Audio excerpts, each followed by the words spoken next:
Good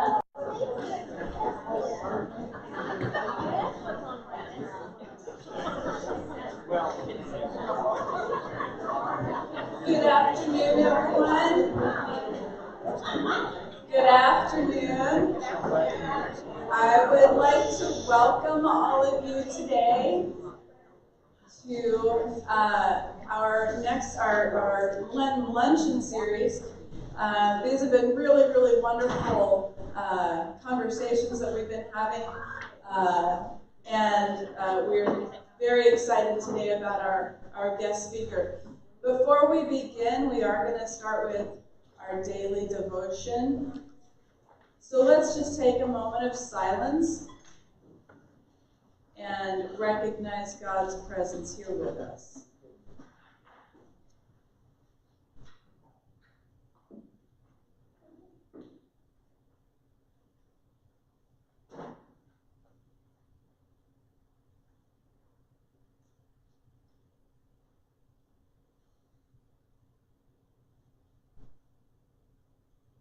Let's read together Psalm 113.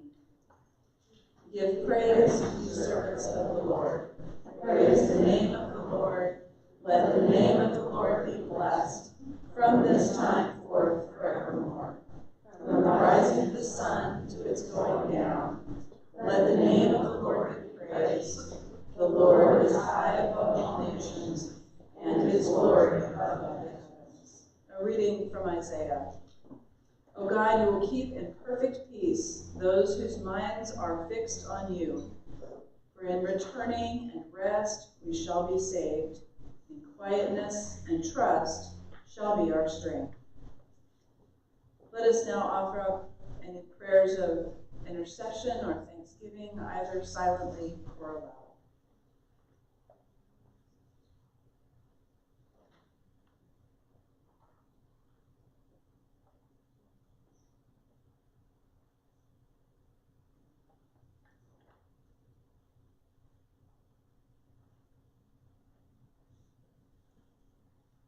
Our Father, who art in heaven, hallowed be thy name. Thy kingdom come, thy will be done, on earth as it is in heaven.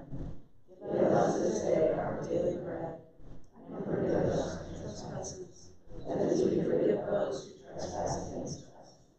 And lead us not into temptation, but deliver us from evil. For thine is the kingdom, and the power, and the glory, forever and ever. Amen.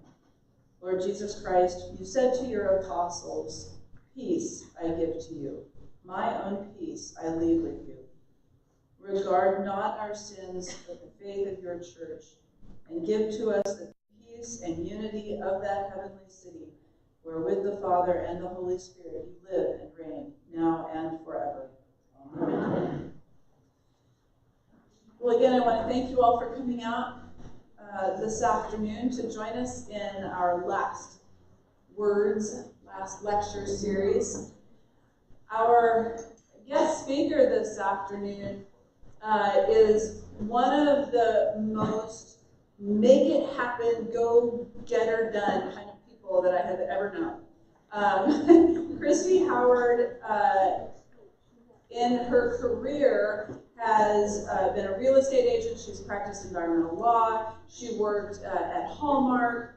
She has worked with the government. She's worked with Fortune 100 companies. She's done a myriad of different things, and people seek out her advice and her wisdom and her work. I had the pleasure of working with her when I was working with Children International in the marketing and fundraising arm of that organization. And I learned much from Christy about connections, human connections, and making things happen. I'm really very, very grateful to have had her cross my path. So let us please welcome, if we could, Christy Howard.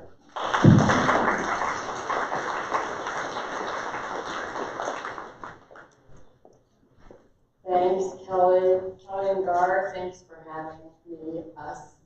And hi, everybody. How are you? I'm going to tuck the daily devotion right down here and share with you my thoughts about my last lecture. I don't know if you've seen Randy Pausch's last lecture. Have you ever seen that one? It went viral. He was a professor at Carnegie Mellon, and he ended up being asked to give his last lecture and found out he had pancreatic cancer. So it was his last lecture. And it was inspirational, and it's one of the neatest ones I've ever watched. I've watched quite a few. So I looked at Randy's and I wanted to think about how I would communicate my thoughts in parallel with his, but with different circumstances. So first of all, I would start with being grateful to all the people in my life who have granted me grace. And I have needed a lot of grace at times. So we'll just start there and then jump right into it. So Randy Pausch's last lecture was given when he knew he was dying imminently, right? I don't know that. I know that we're all gonna die. That's the one thing everybody in here for sure has in common. I just don't know when that's going to be, and I'm not facing that imminently, but I know. Could be happening, I don't know, I could be hit by a bus. So I have dealt, however, with the imminent death of my mom since I was 17 years old. When I was a 17-year-old freshman at Vanderbilt University, my mom was really sick. And they called and they fought, took her up a long time to diagnose what was wrong with her. And finally they called and said, we know what it is, it's not autoimmune disease, it's super, super, super rare. She's the 119th case in the world. And people always die within 6 months. So I faced that in September of my freshman year, and I offered to come home, and she said no.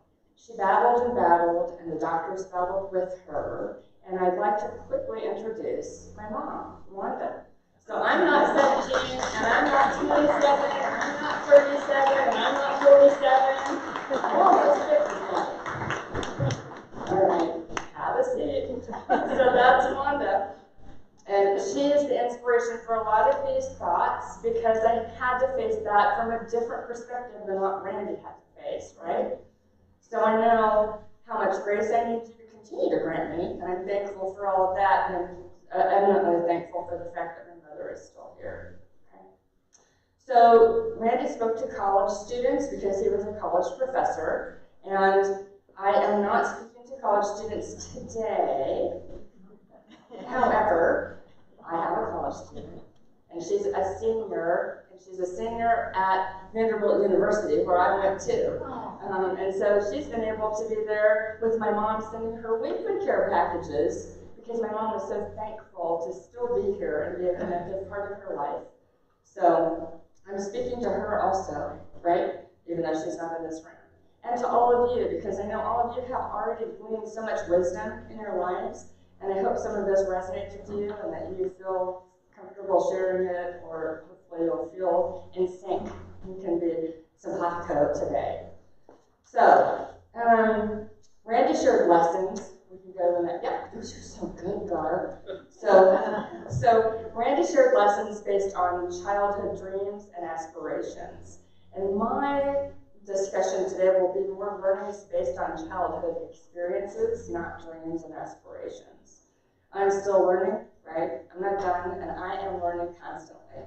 And I'm doing this, obviously, so hopefully my daughter can watch this later. She's at yoga right now, but I know it'll be available for her later to watch it. And also, these are goals and things for me to live by as I move forward, because I'm not quite finished yet. A big part of my life is spent with my mom, because we still go to a lot of doctor's visits. We've had 2 3-quarter-day visits in the last week. So my mom is featured up here. My husband, who is a central part of my life, especially now that we're empty nesters, he's the center. Our daughter, Summer, and then our dogs are featured up there too. And the great big one that my husband is holding, that's Navi. Navi is definitely a big part of our lives. He's a 1.5 years old, and he rules the roost. And no learning is complete, obviously, without reference to parents, teachers, friends, all those people along the way who have guided you. And I have some friends in this room. I have one who's been a friend since we were in, I think, 6th grade.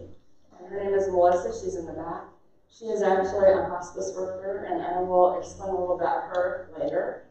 And I have other friends from book club and neighbors and friends that I carpooled with for years. These people have all helped to teach me lessons about myself, and sometimes lessons I maybe didn't want to hear, right? So anyway, thank you, all of you, for all of that. So Randy shared his professional legacy, and I did not know I had one until I started to write this. And I thought, oops, Annie Presley and I, and that's the other person I should thank, Annie and I have written a series of books. And we'll talk about those briefly, but this is a legacy that I didn't realize that I had. But now I know I have a legacy. Who knew? All right. So some childhood lessons. Let's start in the beginning. And the beginning, is this the worst picture of a crib you could ever find?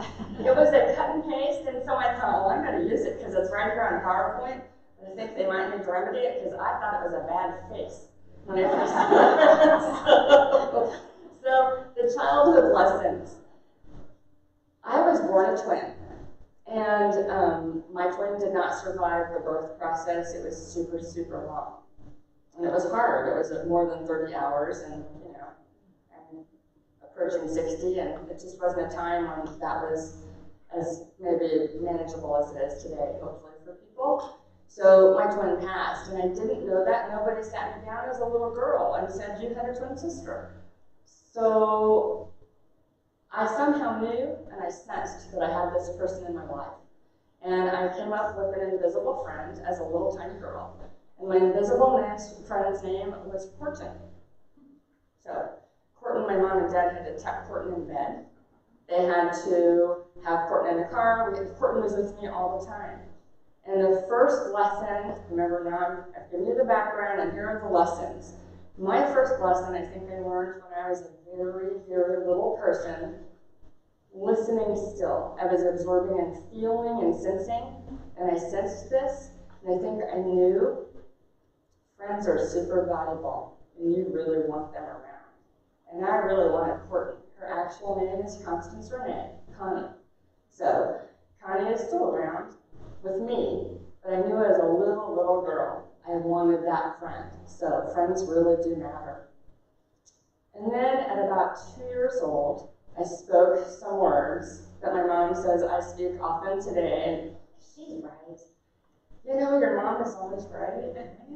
So my mom was home with me, and she tucked me in bed, and all of a sudden I was not in bed. I was next to her, and she thought, that's weird. I know I tucked this child in. And so she tucked me back in my crib. I am certain, even though that was a long time ago, my crib had to be a lot cuter than this thing.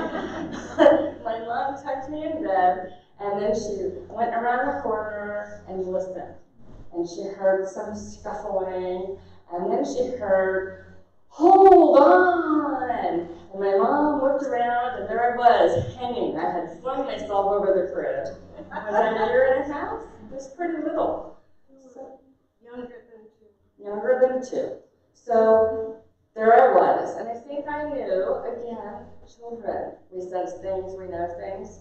I think I knew that when you're climbing up, you're struggling, you have something you need to do, the best thing to do is hold on, right?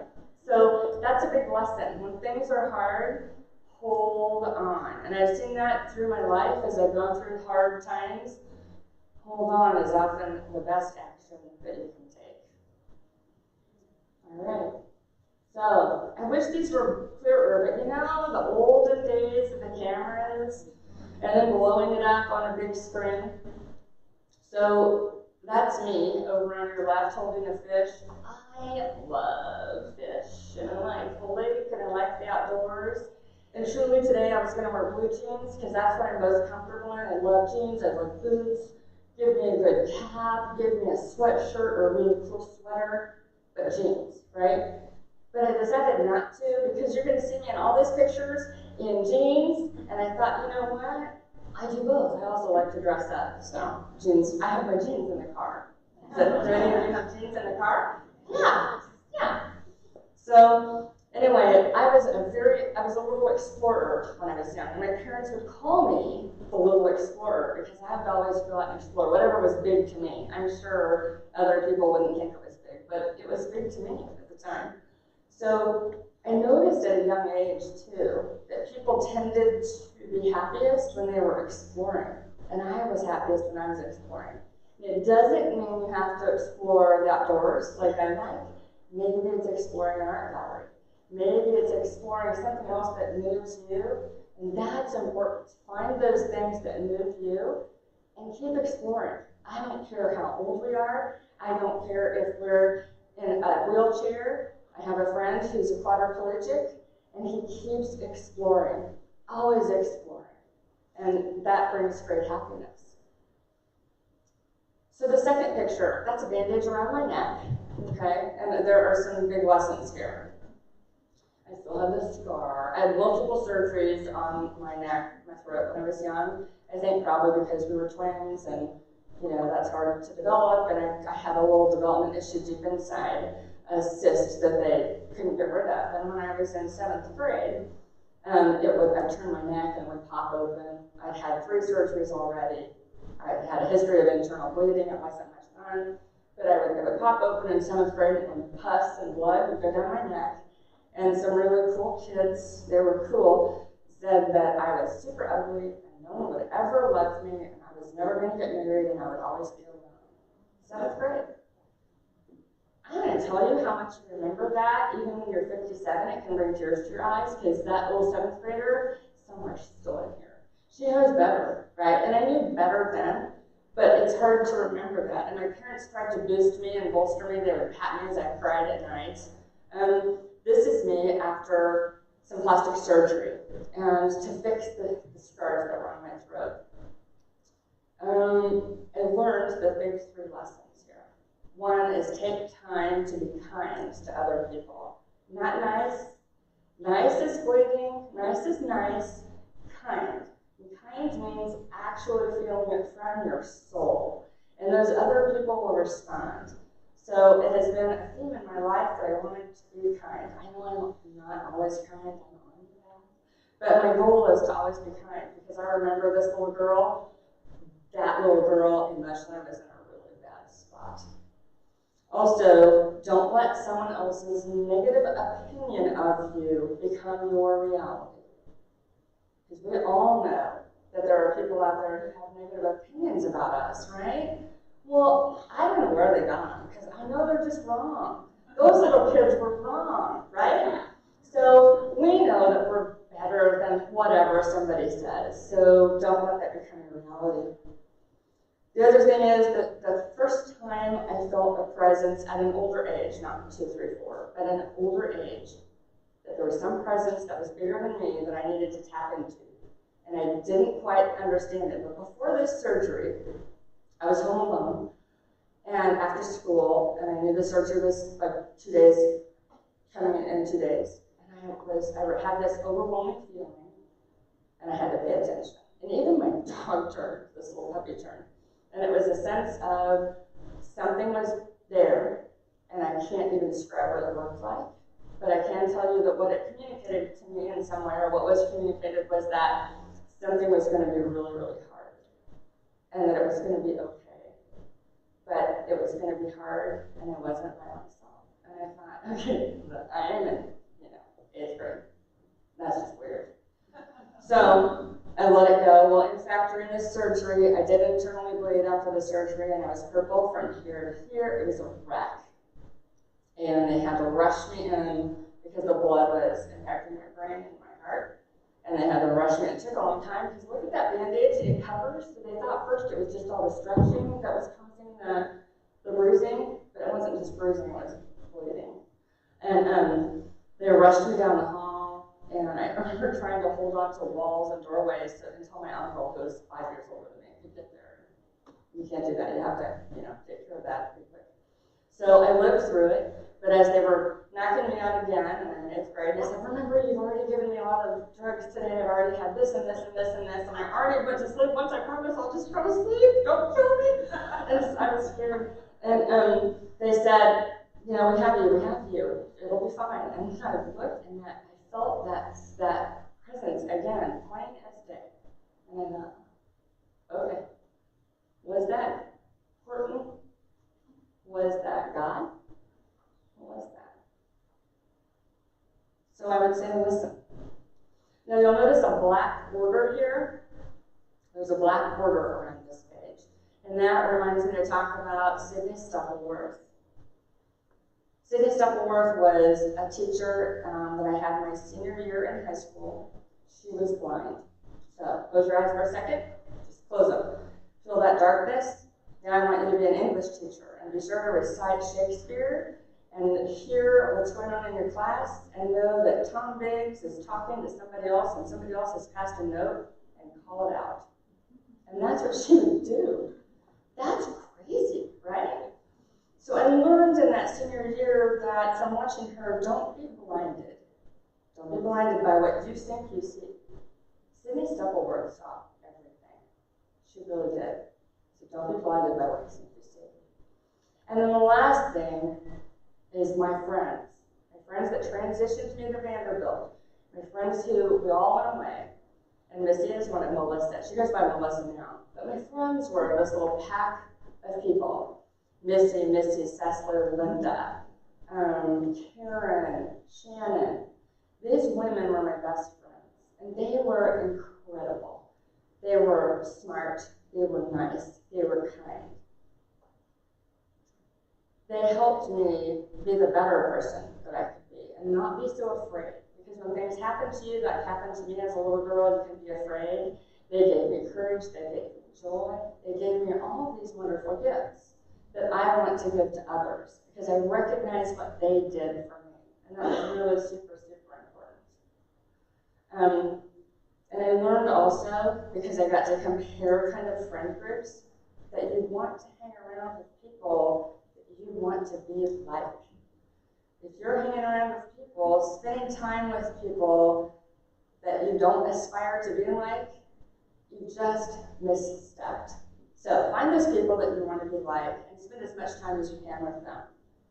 And the other person that helped transition me and get me ready for college was a man named C.H. Joseph Chang. He was a physician and the father of my good friend Linda Chang. We rode the bus together every day. But C.H. Joseph Chang was from South Korea, and his wife was from North Korea. She had a state. He was the man that you would respect. This man who you did not want to let down. This man whose family mowed their lawn together every Wednesday, and I don't care what was going on Wednesday, and Melissa can attest, this is true. She roomed with Linda later. That man was someone who gave you a sense of what it would be like to lead a respectful, respectable life, and you did not want to let him down. His whole family didn't want to, and as a friend of the family, you didn't want to. He was someone that I admired. So I would say in this age that we have right now where people are all about hip and cool, and let's be cool, and let's do this and do that, that is just not a great way to go.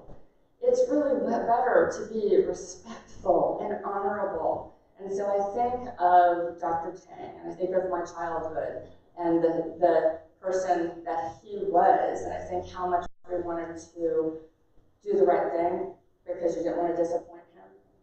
And other adults too. I really did not want to disappoint my mom. She is crazy amazing. But those people really matter, and so we need to encourage people to be the best that we can all be. I want to do that, and I want to keep Dr. Chang in mind even today. Okay, so he helped prepare me. My friends helped prepare me. I went away to Vanderbilt and left them all. They were all going different ways. Melissa went one way, Linda went one way, Shannon went one way, and they all have incredible careers today. They're amazing women. But none of us went to the same place. So I went all by myself with the tools that they gave me to Vanderbilt. And I had so much fun. So I'm off to college, and what I recognize now looking back is my friends and the people that were part of my life that prepared me. And I'm grateful for that, and I want to do that for others.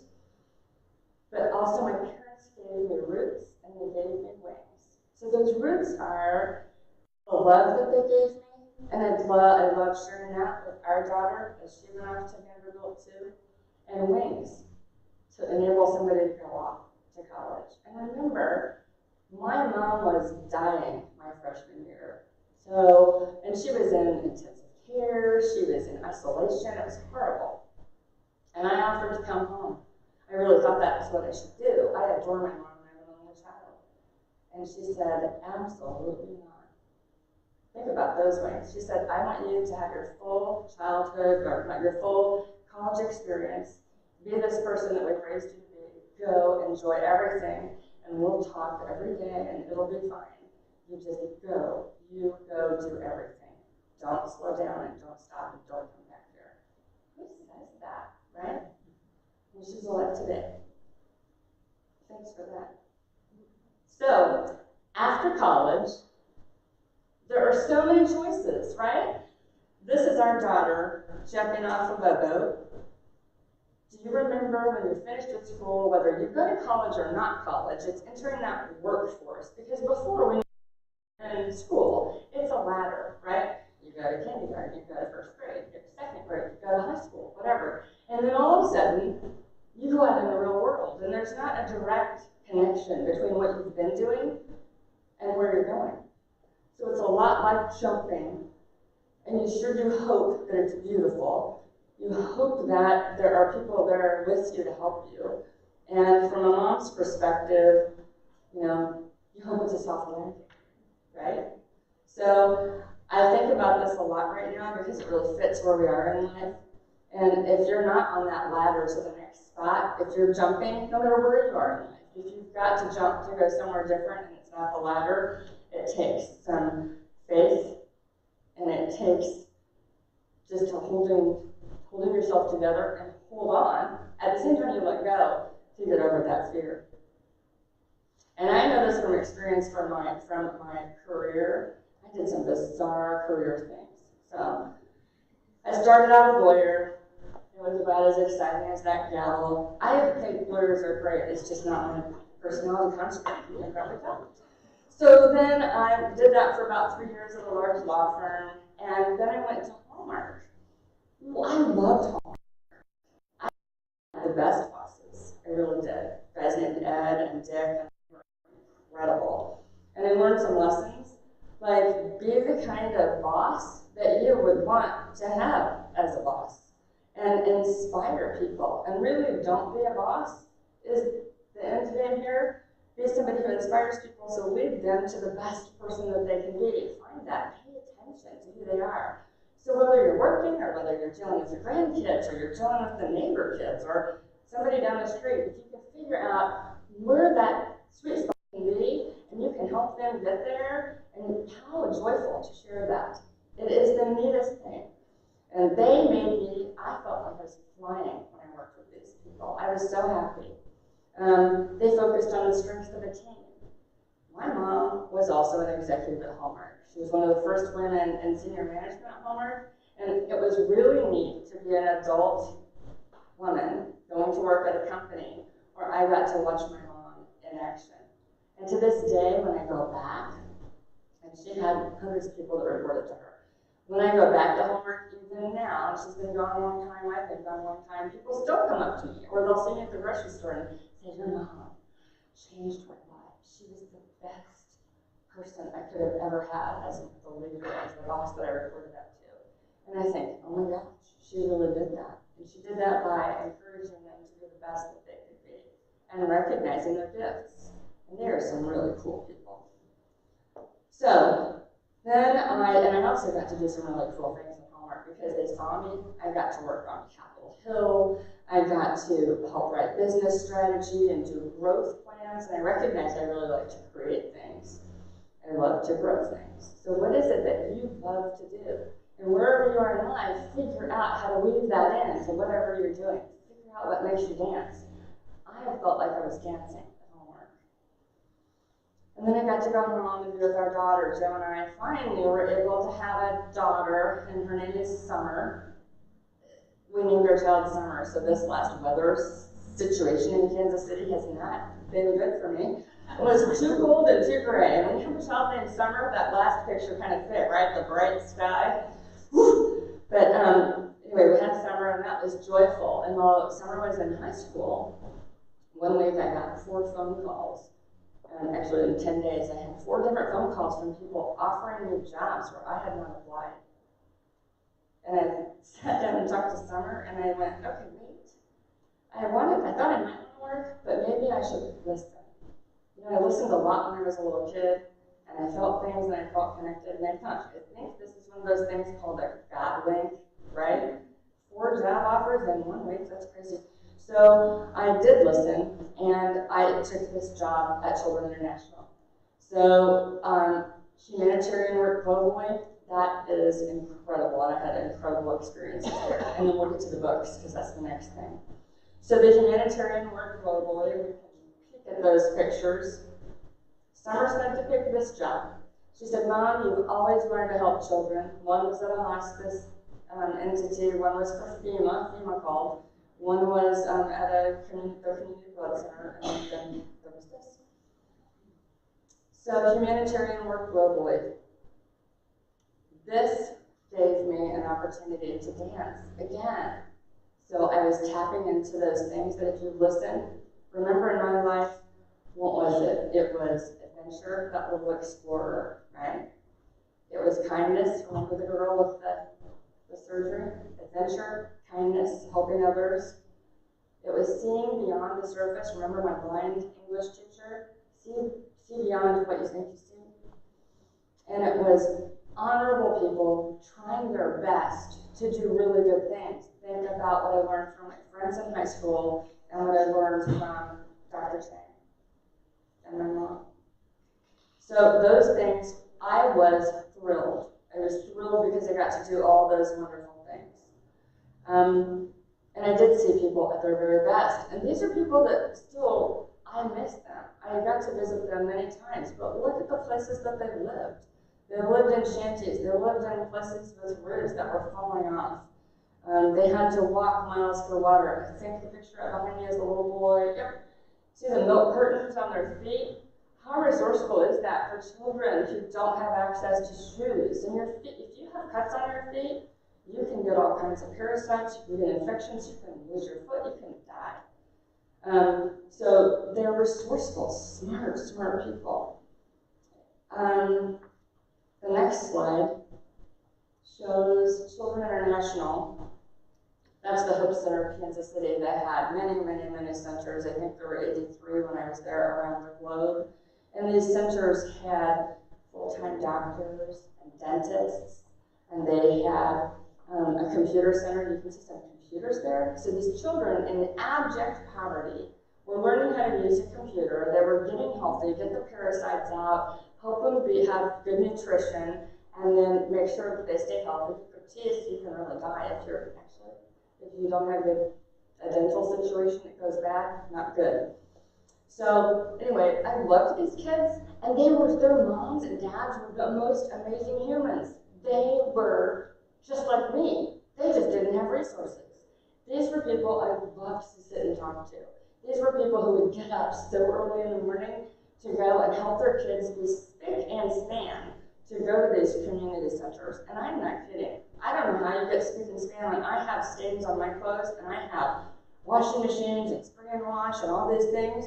And these children's parents made sure they were spick and span with dirt floors that were often muddy.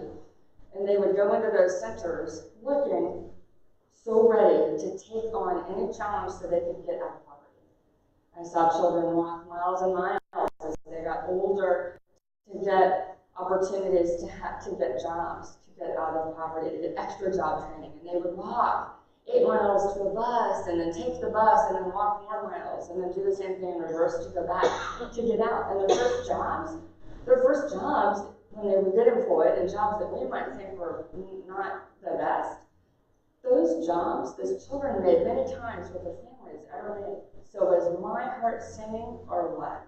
Because I actually loved those people, and I would go back and I would celebrate when we got to see them. This next slide shows in Zambia. You'll note my hair color is different, and people always would try to pet my hair.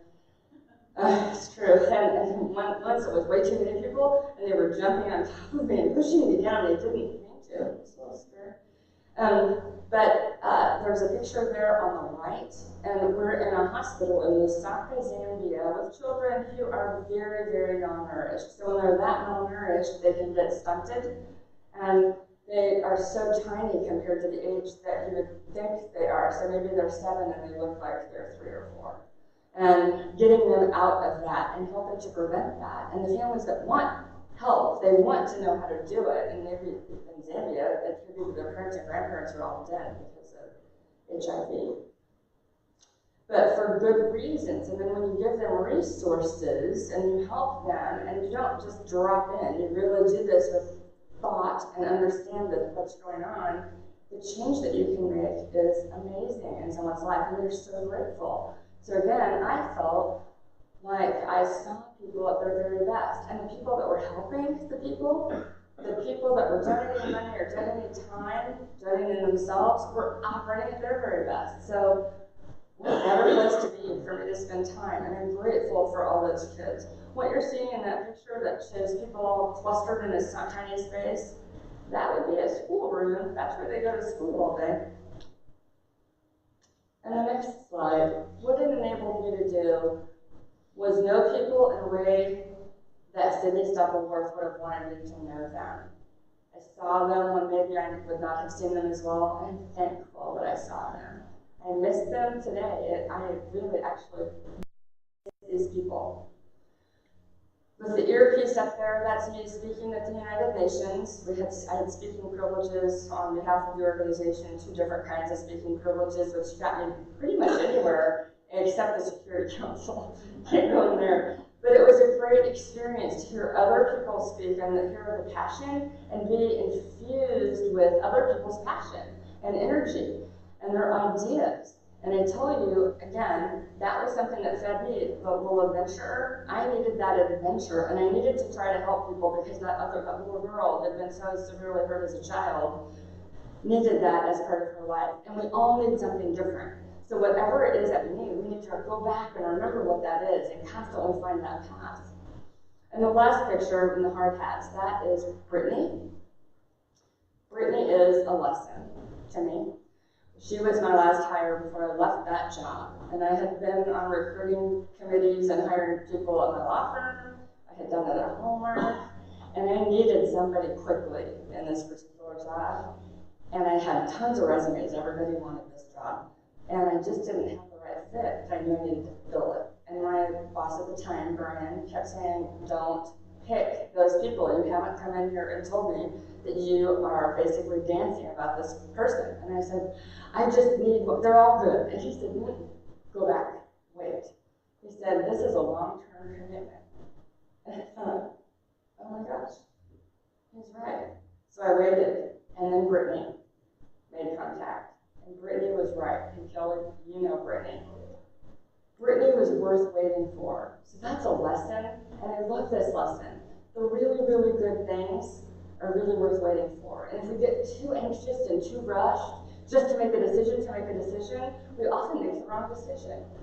So years later, I look back and I think about Brittany, and I go, oh yeah, Brittany, that was a lesson. And she was just out of college. She's fantastic. She was so worth waiting for. And the next slide shows, because I can't talk about this experience that I had, or any experience in my life really, and you'll see this later, without an adventure. So just to share, the picture on the left, see those little canoes over there at the top? Those are canoes for the Zambezi River in Africa. The Zambezi River is filled with crocodiles, and it's filled with hippos, and there are lots of elephants. So the other pictures, the one on the top right, which is hard to see, do you see that crocodile? Do you see how much bigger he is in that canoe? And that's really pretty good perspective. Oh my gosh, we were canoeing right past him. That was frightening. I'm not saying I always make good adventure decisions, but I do like them. It's fun. And then we canoed past the hippos. I know. Hippos can be dangerous. I don't know why I did that, but it was fun. And then the elephant on the side. And I love animals. And I love that maybe because of some of the history of my family had a wildlife compound in Independence, Missouri, and it ended up, it's a long story, but they had lions there, and they had giraffes and tigers, and every animal known to man. They moved it to California, where they supplied most of the Tarzan movies and the MGM lion. So I don't know if that's in my blood. I wish, and this will come up later, I wish my family had written down more about what they did. I can find information about this zoo or this wildlife compound. It's written up in other places, but I have one thing from my family that talks about it, but I wish I had more, because I really would like to know. So remember that I said that, because I wish I had more in writing from people. All right, the slide that shows Joe and Summer at the top, and then my mom and Summer. That's my dad, who had Alzheimer's and has passed, and that's me with the books. I think this depicts something perfectly, but I didn't get a good icon. You saw the icon of the bed that I put up there, right, the baby bed? Look for an icon for a sandwich. They're not good either. This represents the sandwich generation, right? I am that on the jelly or the peanut butter. I'm somewhere in that sandwich. So my dad had Alzheimer's. He has passed. And I want to thank Kelly, because Kelly came and gave my dad his last rites at the last minute. He ended up with pneumonia. They thought he'd live for a week, and he only ended up living less than a day, actually. So Kelly was there and helped my dad transition, and I'm eternally grateful. And I'm going to pause here, too. I am Episcopalian, and the church that I have gone to my whole life, and it's where my sister is St. Andrew's. And my dad went to the cathedral later in his life, but he had gone to St. Andrew's my whole life. My mom and dad were married there. But we also attend St. Paul's in the Summit. So we've attended different Episcopal churches all over the city. And it meant a lot to my dad, I know, even though he could not communicate at the time, or he couldn't communicate in a timely way, we'll say. He had ways of communicating.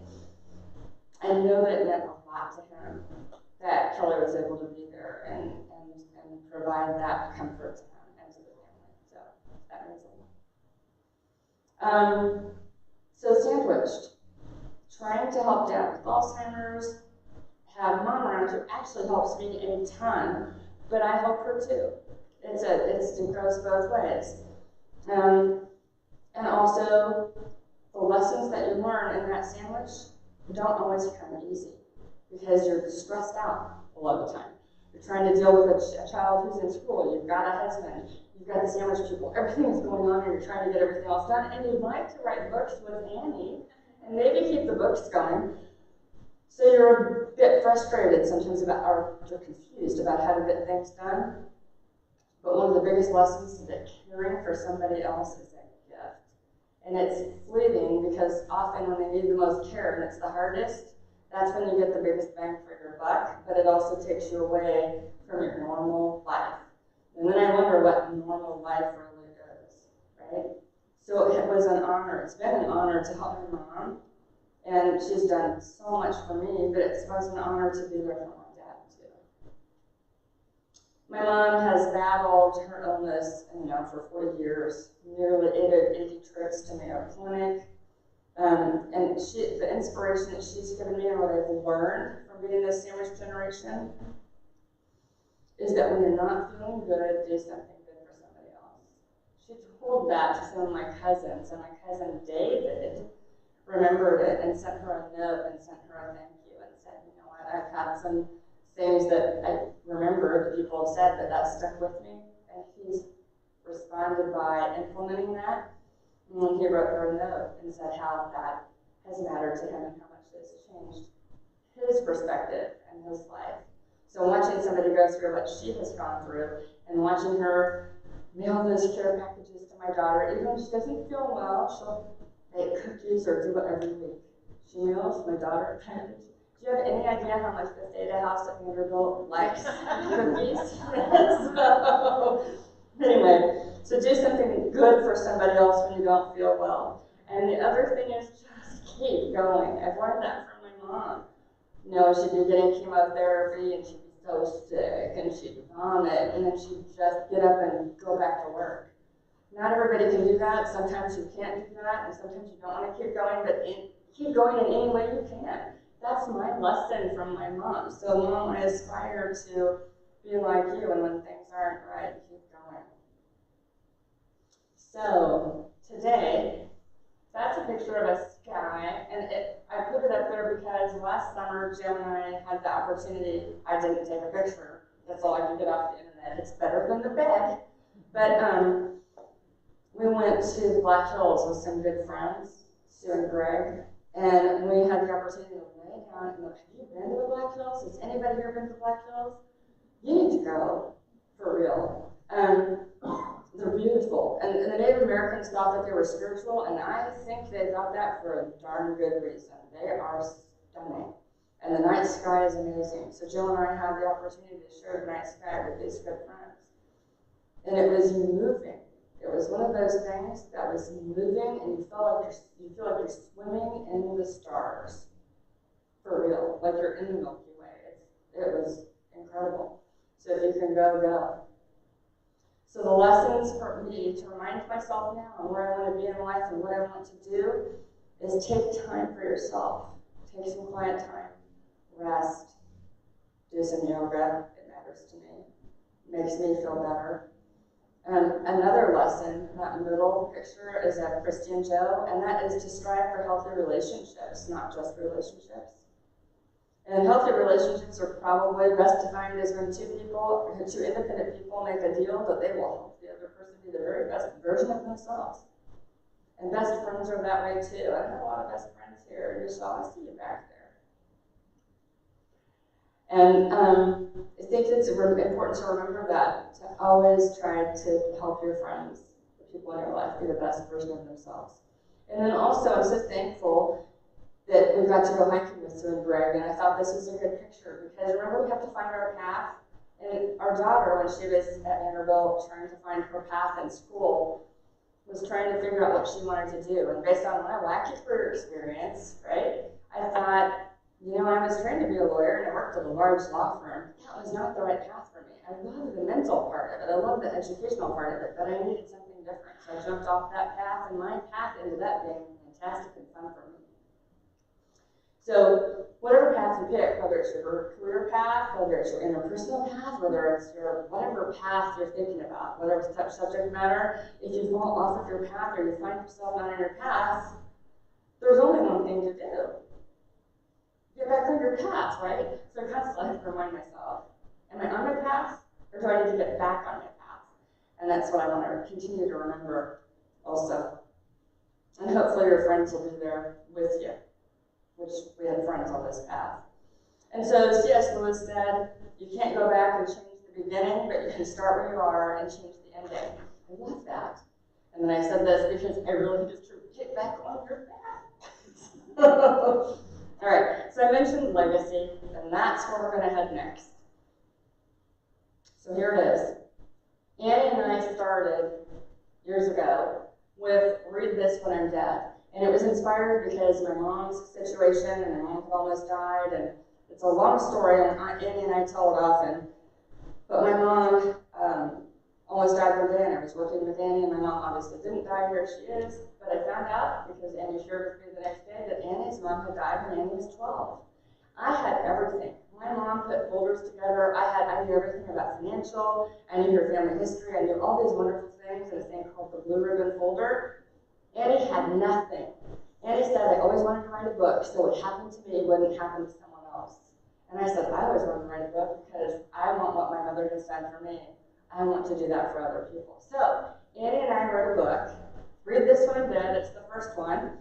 And we wrote this, and these are in a different order, and I'll tell you why in a minute. But we wrote that book because we wanted to give people what my mom had started to make for me and include things that Annie wished she had from her mom. So it's about your family memories, your history, what you loved about high school, whatever in the first part. That's all about you. It's your personal stuff. The middle part is about your financial life. It's, you know, where are your bank accounts? What safe deposit box do you have? Where did you hide the emerald earrings? My mom used to hide them in the Pringles can, or in, it's true, or in the cereal. That doesn't happen anymore, but have you hidden something?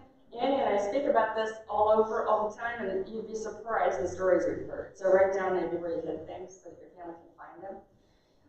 And then the last section is my fabulous funeral. Because we shouldn't have just a funeral, we should all have a fabulous one.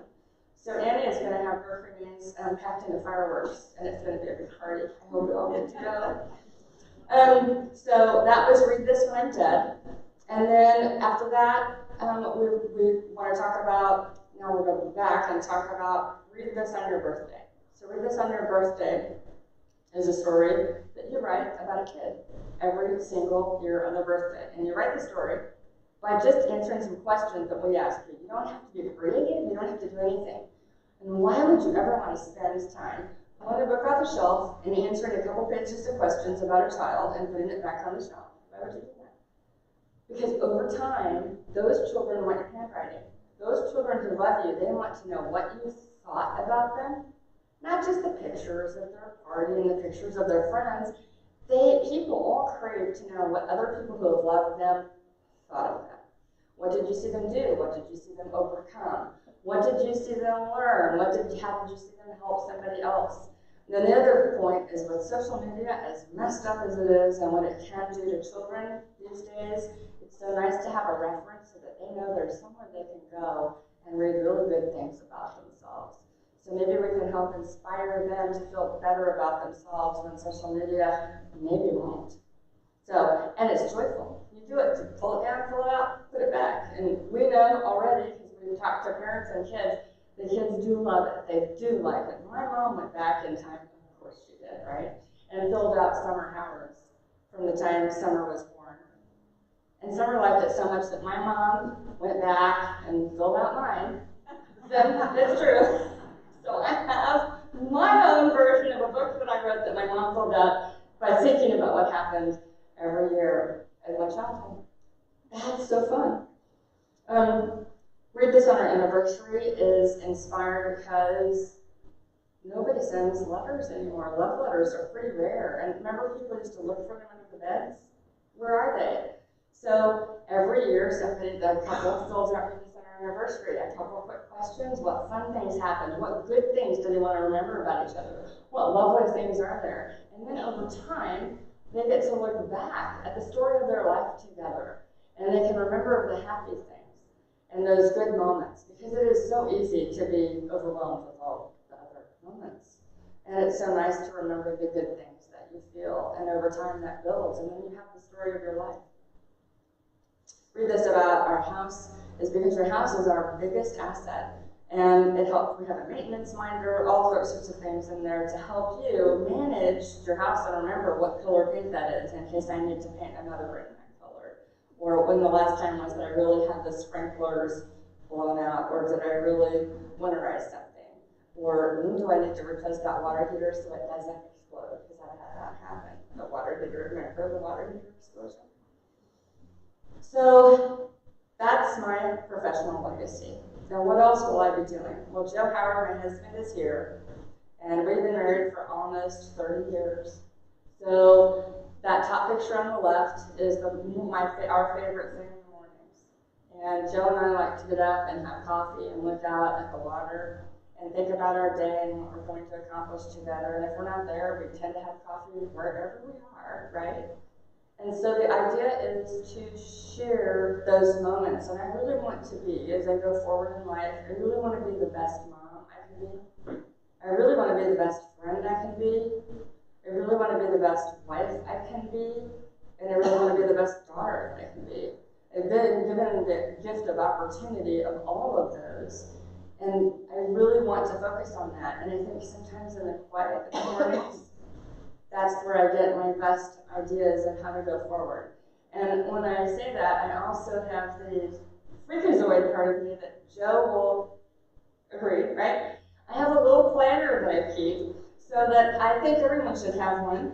And that if there's something I want to do a week from tomorrow, I write it down. This is not my calendar, it's my future planning. So hopefully I need to remember, right, that I really do want what will help me be the best daughter I can be, what will help me be the best friend I can be, the best wife I can be, the best mom I can be. With my planner. And please don't take that from me, it makes me nervous. So So I'll be in those quiet moments.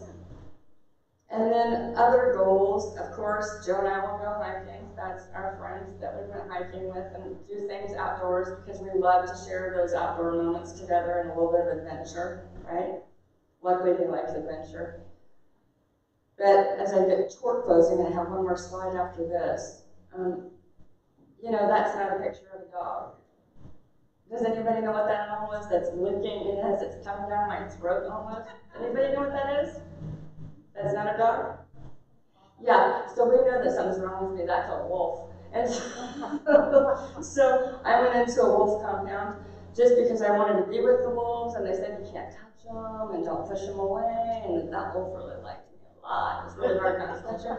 So I know that Joe and I have some adventures ahead because I know that that's what we'll be doing, is growing together and adventuring, and he's going to have to just endure the fact that I need to do adventure at my pace. He's stronger. He's a little bit more likely to go a little further toward the edge than I am, but I want the adventure to be where I'm comfortable. And that wolf, I was fine. Crocodiles were a little more scary, but I put my own self in that position.